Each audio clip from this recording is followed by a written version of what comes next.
रोहित सिंह जी के पास मैं अब चली जाती हूँ। ठीक है, आप कह रहे हैं कि महिलाओं के लिए एनडीए की सरकार ने जितने काम किए हैं वो किसी और सरकार ने नहीं किए हैं, लेकिन महाराज पलट के पूछा जाएगा ये काम तो आप पहले भी कर सकते थे। 6 महीने पहले 10,000 डाल देते, उसके 6 महीने पहले डाल देते। तारीख महत्वपूर्ण है ना, ये जो टाइमिंग है वो महत्वपूर्ण है। एक बार रोहित सिंह जी के पास जाना चाहूंगी।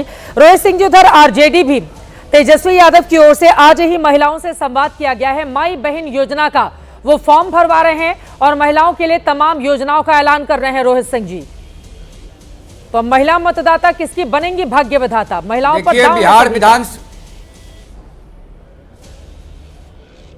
बिहार विधानसभा में नेता विपक्ष श्रीमान तेजस्वी प्रसाद यादव ने बेटी बहन अपमान योजना का ऐलान कर दिया है और बिहार की जनता ने इस बात को नोट करके बड़का धेला से कागज को दियरखा पर दाब दिया है। चुनाव आने दीजिए, बिहार की बेटी और बहन का जो अपमान किया है तेजस्वी यादव ने, उसका आयुर्वेदिक उपचार बिहार की जनता करेगी। अपनी बहन रोहिणी जी जो बिहार का अभिमान बढ़ाई, अपने पिताजी के जीवन का संरक्षण करके उनको अपमानित करके विदेश भेजने का काम तेजस्वी यादव ने किया। लालू यादव से हम लोग का नीतिगत झगड़ा है, लेकिन जिस बेटी ने लालू यादव का जीवन का संरक्षण किया और बेटी का मिसाल कायम किया, उस बेटी का अपमान करके तेजस्वी यादव ने बहन बेटी योजना अपमान का ऐलान किया है। इसको माफ नहीं करेगा बिहार। अब आइए आप नीतीश कुमार जी के बारे में और एनडीए गठबंधन की सरकार के बारे में। नीतीश कुमार जी और भारतीय जनता पार्टी के गठबंधन की सरकार ने पिछले 17.5-18 सालों में बिहार की बेटी बहन और महतारी के सम्मान को बढ़ाने का काम किया और 10-10 हजार रुपया क्या कर रहे हैं? कुछ लोग कर रहे हैं। बोलिए बाकी लोगों के पास आना है। बोलिए 10-10 हजार रुपया 10-10 हजार रुपया जो माताओं और बहनों के खाते में जाएगा और 6 महीने के बाद उनके कार्य का मूल्यांकन कर उनको 2-2 लाख रुपया दिया जाएगा। ये कोई पहली योजना नीतीश कुमार जी और भारतीय जनता पार्टी की सरकार की थोड़े है। जीविका दीदी की चर्चा कीजिए, या फिर साइकिल पर जो बहनें निकलती थी विद्यालय के लिए, जो कपड़ा पहन करके एक रंग का, क्या ये लालू यादव और राबड़ी जी की सरकार में होता था क्या? और माता सीता बिहार की बेटी रही, कभी राबड़ी जी जो बिहार की प्रथम महिला मुख्यमंत्री रही, कभी सीता जी के मंदिर के निर्माण की चिंता की क्या उन्होंने? धन्यवाद है मोदी जी का। अयोध्या में राम मंदिर के भव्य निर्माण के बाद, अयोध्या में राम मंदिर के निर्माण के बाद सीतामढ़ी में सीता जी का मंदिर बनने लगा। अरे तो चुनाव के समय बन रहा है। सीता जी के मंदिर का शुभारंभ हुआ और बिहार के, सुनिए ना चित्रा जी, राम जी का मंदिर बने अभी 1 ही साल ना हुआ उद्घाटन हुए। और आइए 1 मिनट, अरे झाल आप बजाइए ना, नवंबर के बाद झाले बजाइएगा।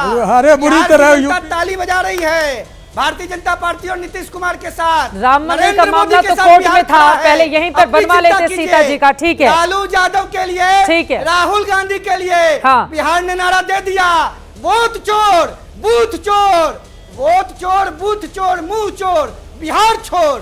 रविशंकर के लिए, राहुल गांधी के लिए, तेजस्वी यादव के लिए। रविशंकर रवि जी उन्होंने रोहिणी आचार्य का मामला उठाया है, चूंकि घर के भीतर इतना झगड़ा है और मां बहन अपमान योजना आरजेडी लेकर आई है, ये आरोप लगा रहे हैं। रोहिणी आचार्य का हवाला देते हुए इस पर जवाब। एक तो ये मुझे लगता है कि हमारी बहस का, डिबेट का हिस्सा भी नहीं था।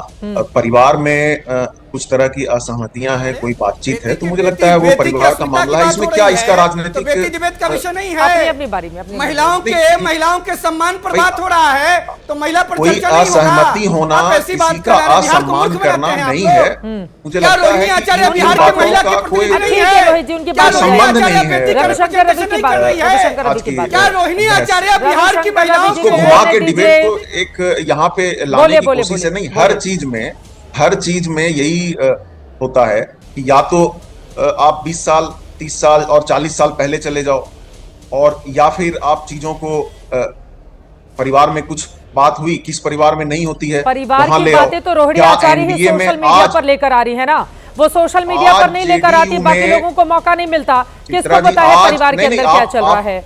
और 20 साल पहले जाना इसलिए पड़ेगा रविशंकर रवि जी कि आपकी सरकार में क्या हुआ था, मौजूदा सरकार ने क्या किया, उसके जरिए दोनों की तुलना की जाती है। और एलजेपीआर के लोगों में जो है भिड़ंत हुई है, बहसबाजी हुई है, गाली गलौज हुई है। एनडीए के घटक दल आपस में सड़कों पे, सभाओं में ये स्थिति बना रहे हैं और इस पे क्यों नहीं चर्चा होनी चाहिए? बिल्कुल होनी चाहिए। आप मुद्दा उठाइए, चर्चा आगे बढ़ जाएगी। ये तो स्थिति है। किसी बड़े भाई, आप नेता ने अपने- झगड़ा नहीं किया है ना। अब छोटे मोटे कार्यकर्ता हैं, बड़े नेताओं का झगड़ा होगा, हमें लोग चलाएंगे कि सिर्फ डबल हो गया एनडीए में। अभी तो छोटे मोटे कार्यकर्ता हैं, वो अपने नेता को प्रमोट कर रहे हैं, नहीं, मैं कह रहा विधानसभा हूं से कि वो अपने देखिए, नेता को प्रमोट किसी- कर रहे हैं। कल ही हमने 9 बजे स्टोरी चलाई है रात को अपने शो में। अच्छी बात है, आपने चलाई है, लेकिन मुझे लगता है कि इस तरह के स्वास्थ्य संबंधी मसलों को और परिवार के 2 सदस्यों में या कुछ सदस्यों में कोई बात होती है तो इसका कोई बिहार की अभी राजनीति से कोई लेना देना नहीं है, और इसको उजागर करना जानबूझ के कुछ राजनीतिक दलों के द्वारा और मीडिया के द्वारा, मुझे लगता है कि ये लोग भी समझेंगे कि क्यों इसी दिशा में बहस को आपने बिल्कुल ले सही जाने बात की कोशिश कही, की जाती राजनीतिक है दलों बार पर बार। आप टिप्पणी कीजिए, लेकिन भाई, अगर परिवार का झगड़ा सोशल मीडिया के जरिए आएगा और रोहिणी आचार्य बोलेंगी कि कोई साबित कर दे कि मैंने किडनी नहीं दी है तो मैं राजनीति से संन्यास लूंगी, परिवार के लोग ही झगड़े को सड़क पर लेकर आए हैं और हमारा तो काम है जो सड़क पर होता है उसको स्टोरी बनाकर दिखाना। हम तो ईमानदारी से अपना काम कर रहे हैं, लेकिन गुरु प्रकाश पासवान जी, वो उनकी बहन लेकर आई हैं। तेजस्वी जी से सवाल पूछा जा रहा है, मैंने सुना है तेजस्वी जी ने भी गोलमोल घुमा दिया था रोहिणी आचार्य वाले सवाल पर, लेकिन चलिए उससे आगे बढ़ते।